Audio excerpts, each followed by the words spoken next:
So the question is the relation between time t and distance x is t is equal to alpha x square plus beta x. Alpha beta are constant. The relation between acceleration and velocity. तो आपको चार option दिए हुए हैं. t is equal to दिया हुआ है alpha x square plus beta x.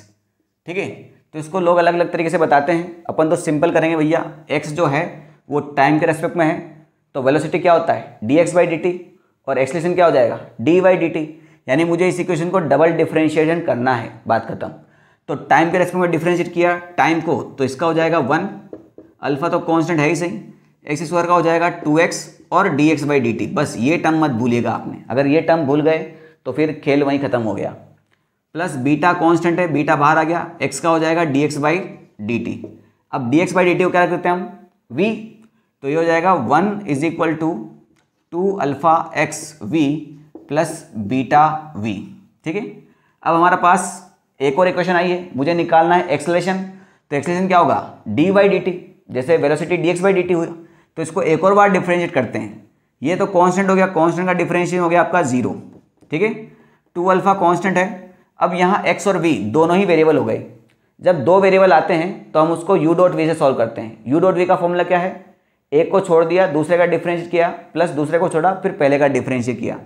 तो हमने x को छोड़ दिया, v का किया तो हो जाएगा D by d T, plus v को छोड़ा और हमने कर दिया dx by d T, plus beta ये हो जाएगा डी बाई डी टी. तो जैसे हमने dx बाई डी टी को v लिखा, उसी प्रकार डी बाई डी टी को a लिख देते हैं. तो ये हो जाएगा 2 alpha x a plus v, और dx बाई डी टी तो v था ना, तो ये हो जाएगा v स्क्वायर प्लस बीटा, इसकी जगह फिर से लिख देंगे a. तो यहाँ भी एक a है, यहाँ भी एक a है, तो यहाँ से a कॉमन लेते हैं.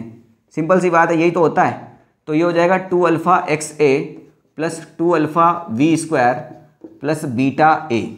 यहाँ से a कॉमन लिया और इस टर्म को इधर लेके आओ, तो ये हो जाएगा minus 2 alpha v square is equal to a common लिया तो ये हो जाएगा 2 अल्फा एक्स प्लस बीटा.